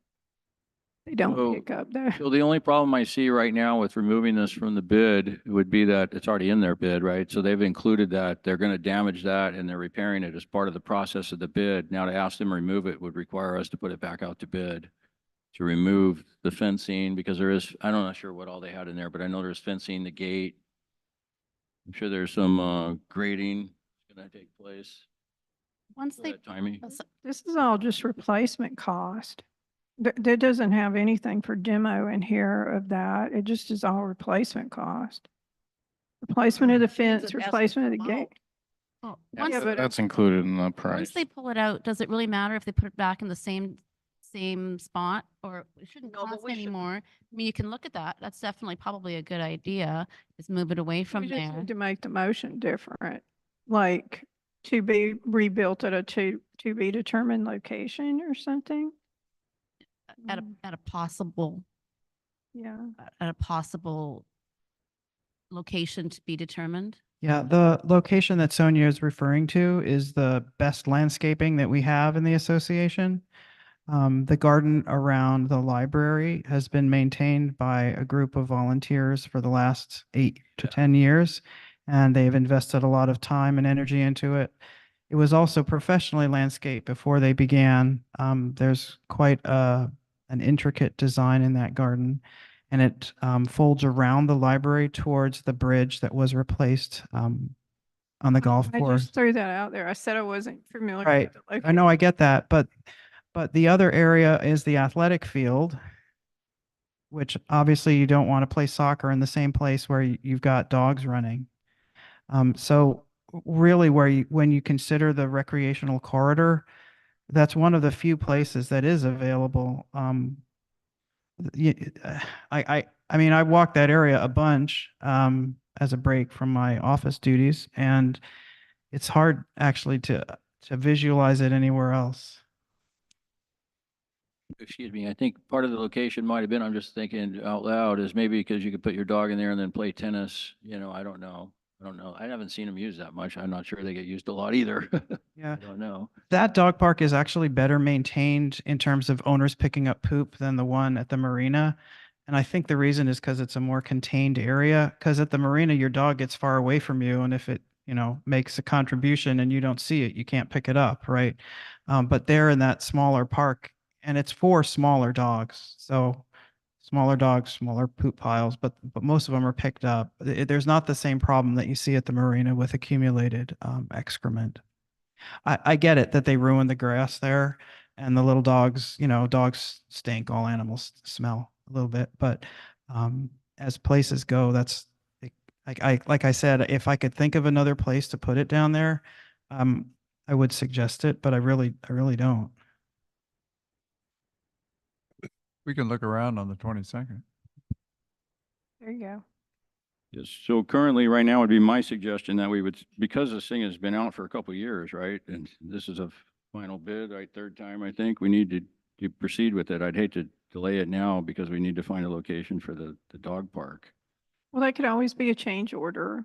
Like we could always approve it this way, right, as presented. And they're not going to start until June, it looks like. So we could potentially do it as a change Fine. order if we determine it, there's a better place. Yeah, Okay. yeah, I'm good with that. So then right now, that'll be just us. We'll make the motion to proceed as on here, but you know that you're going to be looking around, right? Okay. You have a question? Go ahead, Linda. I'd like to get the treasurer to make a comment on the fact that finance has looked at this, please. So finance did look at this in our last committee, and at that time, because of the load of capital requests, we did ask for this to be held over till this meeting. And the reason is because the bid came in so much higher than the money that was already previously allocated. We took a look at it along with Joanne and our accounting manager, Joel, and there are some areas that we can pull from in order to make up the difference in funding. Two of those spots are for the repairs, and Joanne might be able to correct me if I'm getting the wrong creek, but it's the bed of Austin. Is it Austin Creek? Austin Creek Bank repairs. Bank repairs that the both golf and everybody who's looked at it has said really does not need to be repaired, and that's in excess of $70,000, and as well as the amount that's been set aside for planning of a trail system within Sudden Valley. Since approval, if we did the study on that and did the planning, it would have to go to the membership for a vote for a special assessment, and given past history, having a special assessment would not pass. So at this time, instead of spending the $70,000 on a plan, we are going to use it to finance the repair of the tennis courts. Thank you, Lori. So I appreciate Sonia. you, well, I was going to say, I appreciate you expanding on that. I do think that those decisions, we have to come to them inside the board, and they need to be documented.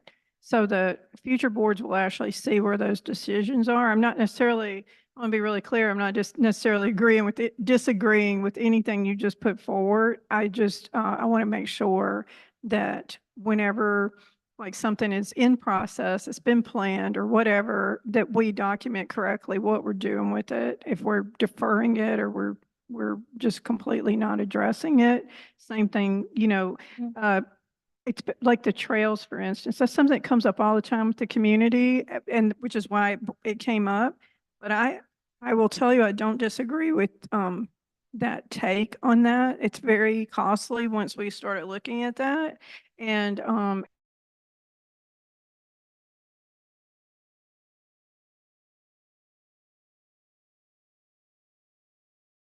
but the community they're not familiar with that. So that next year, when somebody says, why don't we have a connected trail system, we'll be able to point to it, right? Thank you, Sonia. If you have any suggestions, you want to send me an email or how it should be written up, I would appreciate your input. Okay, well, thank you. Thanks for expanding on that. I have a question. Yes, sir. AJ. So, Austin Creek is on repair because golfers determined it's not needed. No, not the golfers. Yeah, yeah, No. golfers. Well, no, They may be our staff. They're still just golfers. They Well, they know I nothing think- about hydraulics and creeks It was, and all of that stuff. I Well, think we it was more relied than on just the Tiger. golf pros that had. Well, I would input like in to that. see the report that says we don't need to do that. So consider this my information request for that. If I need to fill out a form, I'll do it. okay. All right, so the motion on the table right now, the motion one, to move that SVCA Board of Directors approve the allocation of $302,615.38 from SURF as change order funding to Capital Code 9723.05 for construction of the core area, tennis courts resurfacing and fencing project. Second. Okay, all in favor? That is unanimous. Now you need the second motion. Yes, yep, hang on, I'm gonna make a note. Want me to do motion two? Okay, motion two, move that SVCA Board of Directors approve contract award to Stimler Driver, Inc. per their proposal dated February 9th, 2024, and authorize the general manager to execute SVCA standard construction contract. Second. All in favor? And that is unanimous. Thank you for that. Okay, and with that, we are going to move into closed session. We'll be talking, getting a legal update and discussing the appeal. Move to go into closed session? We do. Who moved? Did you? Who moved it? I just moved it. You did, timely. I thought you said we had to, so I just want to make sure we got that in. No, So you're moved. second. Yeah, Linda, very good. Time. I don't have. 9:09. 9:09. Thank you. And then you'll be moving with us.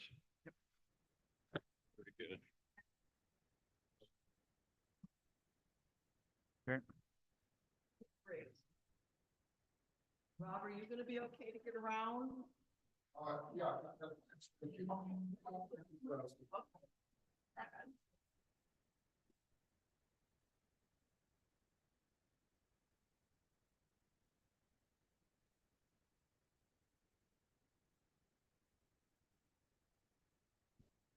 And it wasn't, kept trying to see around him, say, no. No, if no, you no, did but the right I mean, thing. should we like when we did that motion, that does it did the financial, then amended to include that? No, I thought that was really good. I thought it was important to share that. That's part of what I keep saying, like, No, no no, no. thanks, because that's what makes people like go, what the heck? Why is that happening?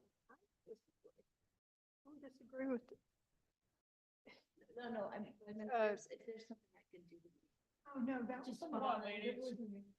I mean, we're just smart. Oh, I just. Smart.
I'll wait. What? It was off the whole time, right? That's a good thing. We're ready. Okay, can we get a vote to come back into open session? Move to return to open session. Second. All in favor? Okay. All right, coming back from closed session, there was some action taken on the appeal. And that'll be in our minutes. And with that, we will adjourn tonight at 10:55 PM. And thank you guys for your time. I really appreciate it. And thank you, Kyle. You have to, yeah, just email me the decision and I'll.